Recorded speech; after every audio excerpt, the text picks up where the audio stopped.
Fandom, how's it going? Today we're going to be looking at the prestigious Hellboy Library Edition, and we're going to see if this oversized, beautiful collection is worth your hard-earned cash. So, let's get into it.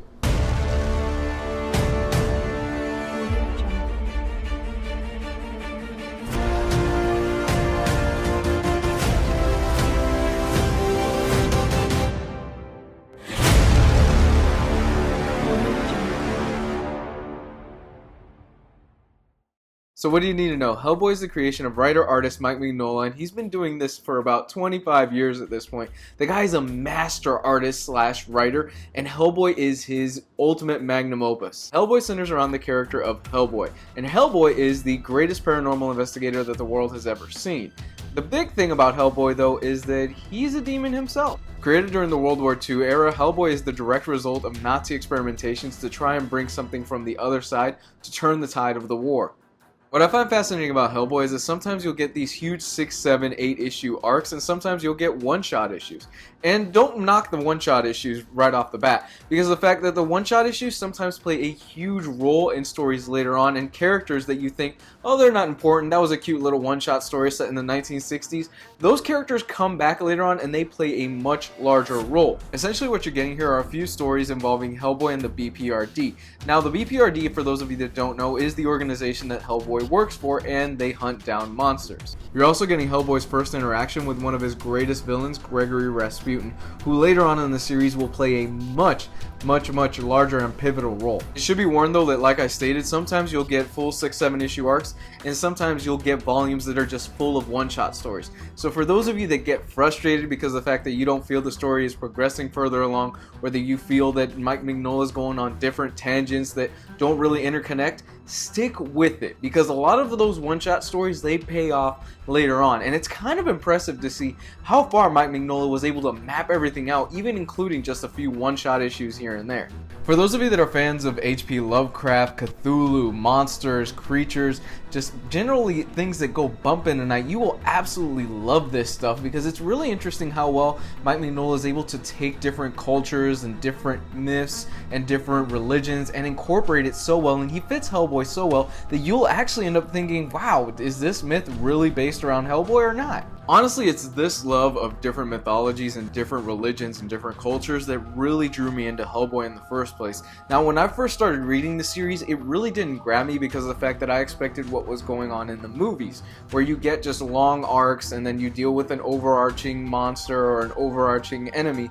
That's not the case, like I had already stated. I'm really emphasizing this a lot for those of you that are going into this thinking that you'll just pick up a volume and go, okay, this volume connects to the next volume, this volume connects to the next volume. Not necessarily the case. Again, guys, I'm warning you, sometimes you will just get volumes full of one-shots. At this point, you're probably wondering, well, what am I getting that's so different in the trade paperbacks in these beautiful oversized tomes? Let's dive into that.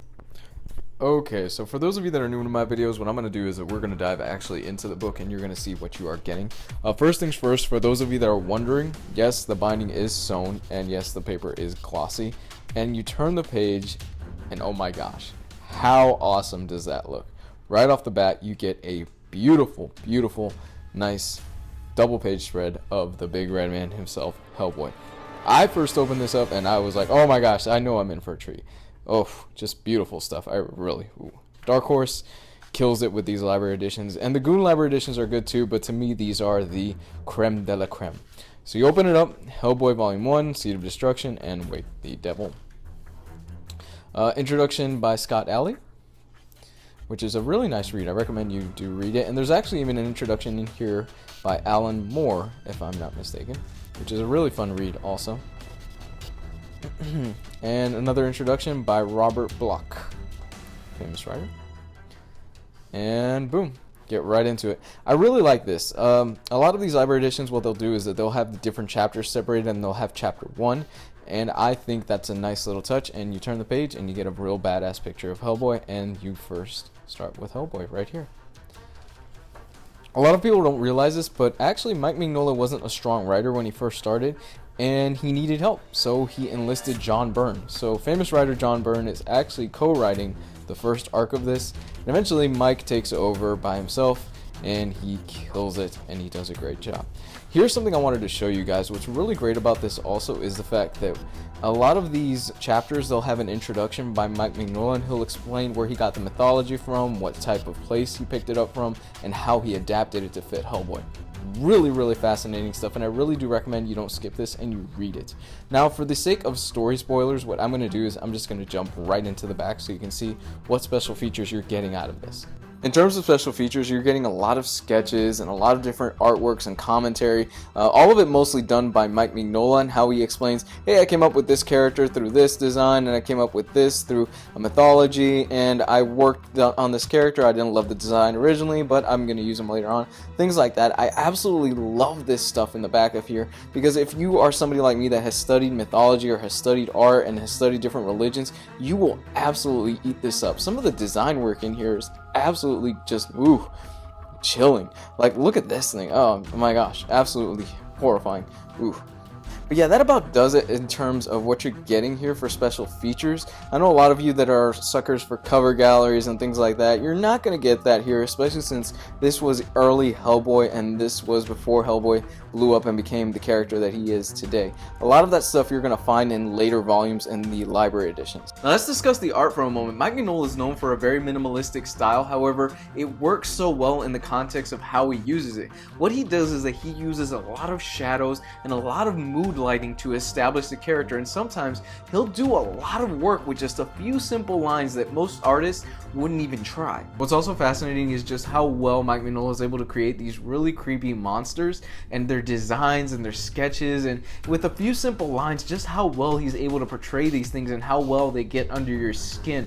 There are some creatures in here that really just made me go, especially the Plague of Frogs and the vampire story that's in here that is just absolutely horrendous and absolutely effective in the best way possible.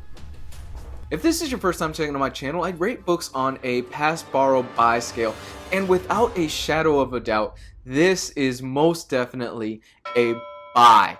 This, to me, is the magnum opus of my collection. They are the most beautiful pieces that I have in my collection, and they make amazing little things that you could sit on a table and people will be instantly drawn to them. They will instantly pick these up and go, oh my gosh, these look fantastic. So there you have it, my review for the Hellboy Library Editions. I absolutely love these editions, and I urge you, if you are somebody that is just trying to get into Hellboy and you're looking for the best experience possible for Big Red, this is the way to go about it. You are cheapening yourself if you're picking up the trade paperbacks. Not knocking you guys that are picking them up. I understand times are tough, but if you can afford these beautiful oversized library editions, do yourself a favor and pick them up.